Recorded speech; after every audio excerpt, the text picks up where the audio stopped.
Hello friends, in my previous vlog, I mentioned the history of India's state reorganization based on language. The link is provided in the description. India's journey of state reorganization has been a dynamic process since independence, reflecting the nation's rich tapestry of cultural, linguistic, and economic diversity.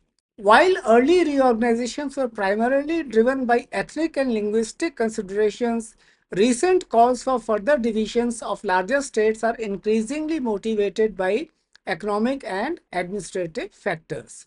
This shift in focus stems from a growing realization that smaller, more manageable states could potentially foster more balanced development and address governance challenges more effectively.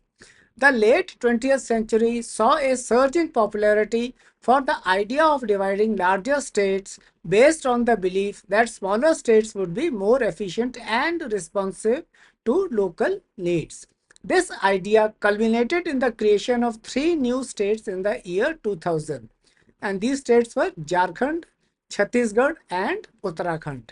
Jharkhand, formed on November 15, 2000, was carved out of southern Bihar to address the long-standing demand for a separate state for the tribal population of the Chota Nagpur Plateau region. Rich in minerals such as coal, iron ore, and bauxite, the region had faced issues of exploitation and displacement because of mining and industrial activities. The creation of Jharkhand was aimed at providing better governance, fair resource distribution, and focused development for its tribal communities. Chhattisgarh came into existence on November 1, 2000, primarily to address issues of neglect and underdevelopment. Despite being rich in natural resources, the local population had not seen proportionate benefits. The new state was formed to enhance resource management, improving infrastructure, and speeding up overall development. Uttarakhand, established on November 9, 2000, was born out of the recognition of its distinct culture and challenging geography. The Uttar Pradesh government had struggled to address the unique needs of this Himalayan region. The creation of Uttarakhand was aimed at promoting sustainable development, improving infrastructure, and providing governance tailored to specific geographical and cultural context. The formation of Telangana on June 2, 2014 marked another significant step in India's state reorganization process. The demand for Telangana was driven by its distinct cultural identity and perceived economic neglect within the larger state of Andhra Pradesh. The movement for a separate Telangana state gained momentum in the early 2000s under the leadership of K. Chandrasekhar Rao and his Telangana Rashtriya Samiti or TRS party. Telangana eventually became the 29th state of India through the Andhra Pradesh Reorganization Act of 2014. The most recent and perhaps most contentious state reorganization occurred on August 5, 2019, when the Indian government reshaped the political landscape of its northernmost region.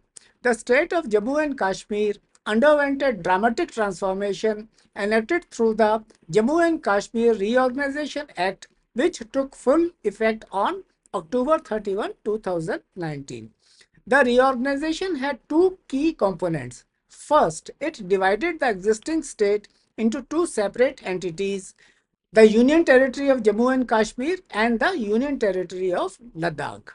This division acknowledged the unique cultural and geographical characteristics of Ladakh, which is a high altitude desert region with a predominantly Buddhist population.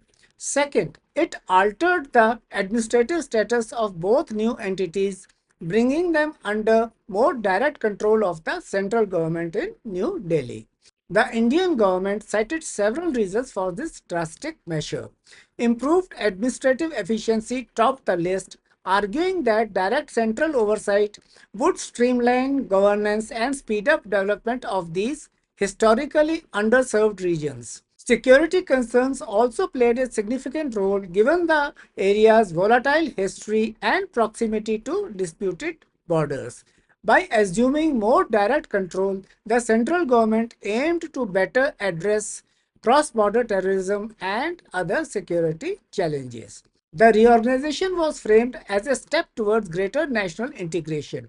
By removing the special provisions granted under Article 370 of the Indian Constitution, the government sought to fully incorporate these regions into the broader Indian polity.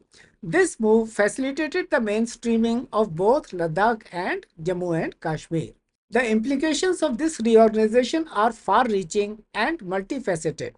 On a governance level, both new union territories now fall under the direct administration of the central government, though Jammu and Kashmir retains a legislative assembly, unlike Ladakh. This change in status quo has led to a recalibration of power dynamics, with local politicians having to navigate a new political landscape. Economically, the government has promised accelerated development, particularly in infrastructure and tourism.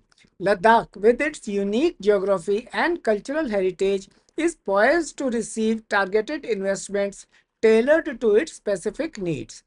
However, critics argue that losing state status may actually hinder local decision making and resource allocation. The security implications are equally significant. With more direct control, the central government now has a freer hand in managing the sensitive border regions and addressing internal security challenges. This has led to increased military presence and tighter security measures, which the government deems necessary, but which have also raised concerns about civil liberties. Perhaps most profound are the socio-political ramifications. The reorganization has elicited a spectrum of reactions from jubilation among supporters who see it as a long overdue integration to deep anguish and resentment among those who view it as an erosion of regional autonomy. Internationally, the move has drawn both criticism and support, further complicating India's diplomatic relations, particularly with Pakistan. The government maintains that the Union Territory status is temporary. It is a stepping stone towards eventual full statehood. However, the timeline for this transition remains undefined, leaving open questions about the long-term political future of these regions. The reorganization of Jammu and Kashmir offers several valuable lessons for future state divisions. It demonstrates that reorganization can be tailored to address specific regional needs and challenges, as evidenced by creating two separate union territories. Using union territory status shows that intermediate administrative arrangements can be employed when full statehood may not be immediately workable or desirable. The reorganization also highlights the importance of considering security implications, especially in sensitive border regions. The emphasis on accelerated development in both Jammu and Kashmir and Ladakh underscores the potential for reorganization to address developmental challenges. Perhaps most importantly, the varied reactions to the J&K reorganization emphasize the need for inclusive dialogue and census building in such processes. Building on these lessons and the ongoing challenges in governing India's largest states, one can look at the division of some of the larger states of India. This division could be for improving administrative efficiency and promoting economic growth. Rajasthan, India's largest state by area, could potentially be divided into three states: Marwar, which comprises western desert regions; Mewar, which is the southeastern part of Rajasthan; and Jaipur, which is the northeastern part. This division would allow for more focused governance of the vast desert regions and better leverage each area's unique economic strengths, such as tourism, renewable energy, and mineral resources. Maharashtra, India's third largest state by area and second most populous, could be divided into three states: Vidarbha, which comprises eastern regions; Marathwada, the central regions; and Maharashtra, the western regions, including Mumbai. The division could address the long-standing demand for Vidarbha statehood and allow for more targeted development in regions like Marathwada, which faces recurrent droughts. Uttar Pradesh, India's most populous state, could be divided into four states. Purvanchal, that is the eastern UP, Awadh, central UP, Bundelkhand, southern UP or southern regions of the Uttar Pradesh, and Harit Pradesh, which is western UP.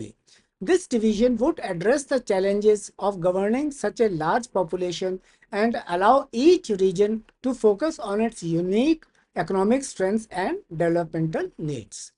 Gujarat could be divided into two states, Saurashtra, the western peninsula, and Gujarat, the eastern mainland. This division would allow Saurashtra to focus on port development, fisheries, and tourism, while the remaining Gujarat continues its industrial growth.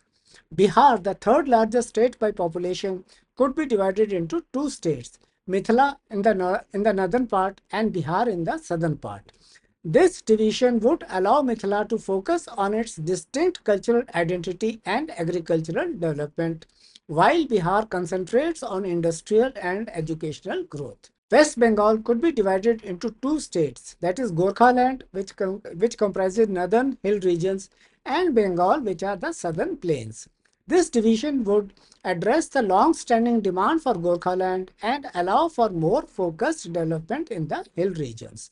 While these proposals for state division are ambitious and would undoubtedly face political and logistical challenges, they offer a pathway to more efficient governance and equitable development in the long run.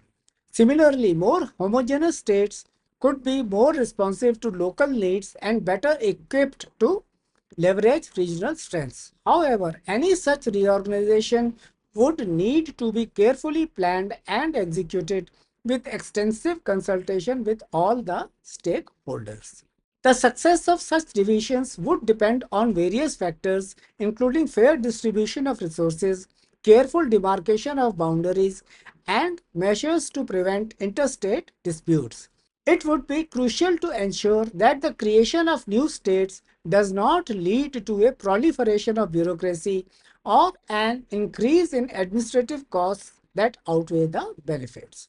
For successful implementation of these proposed divisions, a comprehensive strategy would be necessary, encompassing administrative planning, economic planning, and social integration. This would involve setting up of governance structures, fair distribution of resources, formulation of region-specific development plans, investment in infrastructure, promotion of local cultures, while fostering unity and implementation of public awareness campaigns. Potential challenges include political opposition, economic disparities, and the process of administrative transition. This can be addressed through stakeholder engagement, census building, transparency, implementation of balanced development policies, and adoption of phased approach to minimize disruption. The strategy should prioritize establishing robust governance frameworks, stimulating economic growth, and maintaining social cohesion throughout the reorganization process. In conclusion, the process of state reorganization in India demonstrates the country's ability to respond to regional aspirations and governance challenges. The creation of smaller, more manageable states has the potential to improve administrative efficiency and foster balanced development throughout the country. However, this process requires careful consideration of cultural, economic, and administrative factors. The key challenge lies in balancing regional aspirations and national cohesion. Through careful deliberation, inclusive governance, and a steadfast commitment to fair and inclusive progress, state reorganization can serve as a powerful tool for driving India's comprehensive growth and prosperity. As the country continues to grow, such bold reimagining of its administrative structure may be necessary to ensure equitable development and effective governance for all its citizens.